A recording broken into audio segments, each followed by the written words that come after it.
Fundação Solidariedade apresenta Tira Dúvidas.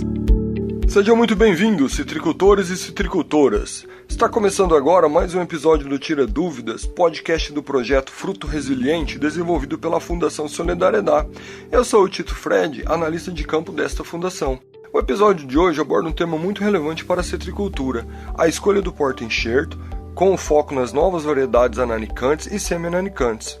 E para falar deste tema, vamos ter conosco o pesquisador Fernando Alves de Azevedo, que trabalha no Centro de Citricultura Silvio Moreira. Obrigado, Fernando, por estar conosco hoje. Fernando, existem vários novos porta-enxertos que já estão disponíveis no mercado, tanto ananicantes como semi-ananicantes. Quais as principais vantagens deles de forma geral? Olá, Tito, olá, citricultores, citricultora. Inicialmente, em nome do Centro de Citricultura, gostaria de agradecer à Fundação Solidariedade pelo convite para a participação desse importante podcast.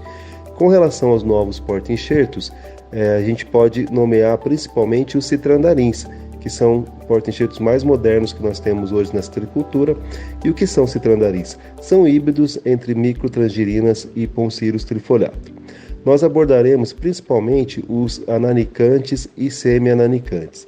Dentre os ananicantes, temos diversos desenvolvidos pela doutora Mariângela Cristofani Iali aqui no Centro de Citricultura, que é a nossa melhorista de porta-enxerto, destacando-se, por exemplo, o citrandarim Santa Amélia, que é um citrandarim que proporciona para laranja-pera e também laranja-valência portes ananicantes, de copa, um vigor ananicante quando essas copas são enxertadas nesse citrandarim. Ele se equipara em vigor ao Trifoliata Flying Dragon.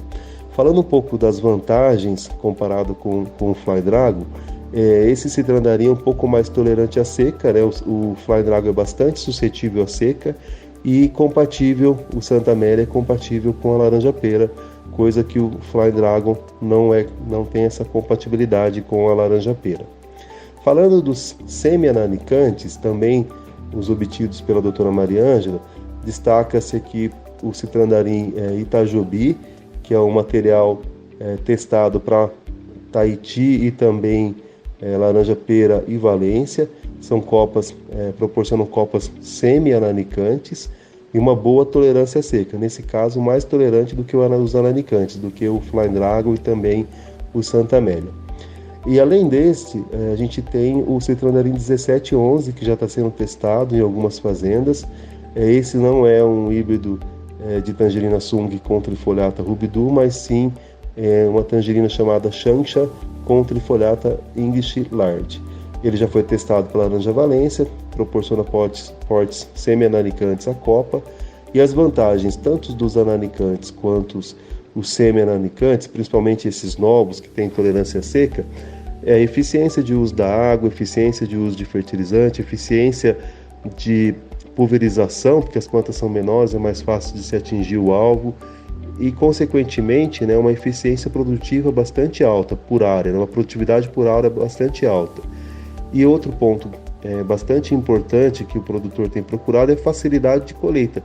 Como são plantas pequenas, que são produzidas, formadas nesses citrandarins, você tem plantas de porte menor, aí abaixo de 3 metros, isso facilita a colheita até sem o uso de escadas muitas vezes, facilitando a vida do colhedor, diminuindo o custo de colheita, e isso é um ponto bastante importante nos dias de hoje, que a gente tem uma dificuldade enorme de mão de obra, principalmente para a colheita.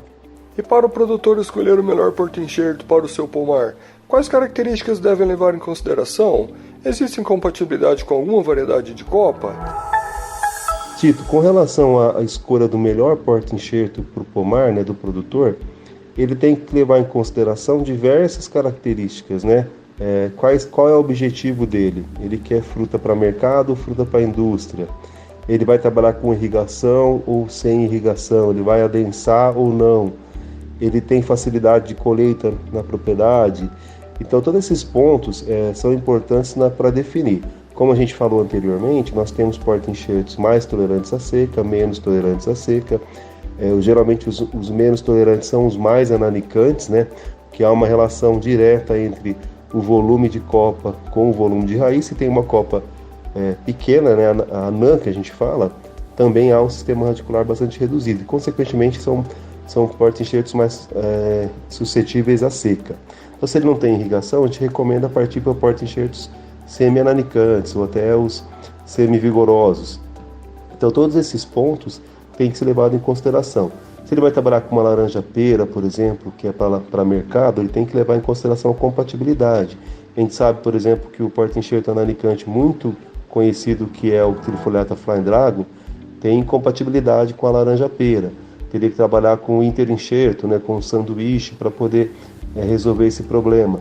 E a gente tem também, do grupo de citrandarins trabalhados no Centro de Citricultura, um deles que é o Capão Bonito, que é um semi-vigoroso, que também é incompatível com laranja-pera. E outros, o que a gente já citou, como o Itajobi, o 1711, que são semi-ananicantes, esses já são compatíveis com laranja-pera. Então o produtor tem que fazer uma análise muito detalhada de qual que é o objetivo dele, né, na produção, quais são as características da propriedade dele, para então definir qual porta-enxerto, o melhor porta-enxerto a ser plantado. Ao usar estes novos porta-enxertos, é necessário mudar a forma de plantar e ou conduzir o pomar? De qual maneira? Com relação à forma de plantar e condução do pomar, o principal ponto que a gente chama a atenção do citricultor é que ele precisa se atentar com o espaçamento que ele vai utilizar nessas novas combinações. Por quê? São combinações que proporcionam copas menores, são copas anãs ou semi-anãs. Com isso, ele vai ter que trabalhar com adensamento de plantio para otimizar a área e ter um resultado bastante interessante de eficiência produtiva, né, de incremento de produtividade por área. Se são plantas menores, ele não vai utilizar espaçamentos tradicionais como um 7x4, né, 7 metros entre linhas, 4 metros entre as plantas, e sim espaçamentos menores que também serão permitidos, né, que se passem as máquinas e façam todas as operações no pomar, e com isso ele tenha um ganho de produtividade por área. Outro ponto importante aí no manejo, né, que tem uma certa mudança, principalmente nos porta-enxertos ananicantes, eles, por serem muito suscetíveis à seca, por terem um sistema radicular menos vigoroso, a questão da irrigação, principalmente em áreas com alto déficit hídrico, como a região norte do estado, é primordial que se tenha irrigação desde o início do plantio. Então é outro ponto que às vezes o produtor tenha que se adaptar para entrar com o uso desses novos porta-enxertos. No restante, os tratos culturais eles são até facilitados, né, como a gente já falou, as pulverizações, as aplicações em geral, e também às vezes demandam menos uso de poda, né, de horas máquinas para poda, e uma eficiência produtiva bastante grande. Por hoje é isso. Gostaria de agradecer ao Fernando Azevedo pela participação e contribuição. E se você se interessou pelo tema, o nosso convidado participou de uma live que já está disponível no YouTube, onde aprofundamos mais esses assuntos.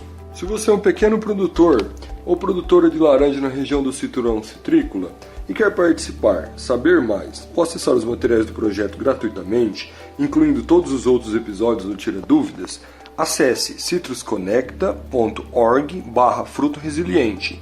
Lá você encontra também um canal direto de contato com a equipe do projeto Fruto Resiliente da Fundação Solidariedade. Obrigado e até a próxima. Tira Dúvidas. Projeto Fruto Resiliente, fortalecendo a produção sustentável de laranja. Uma iniciativa Fundação Solidariedade.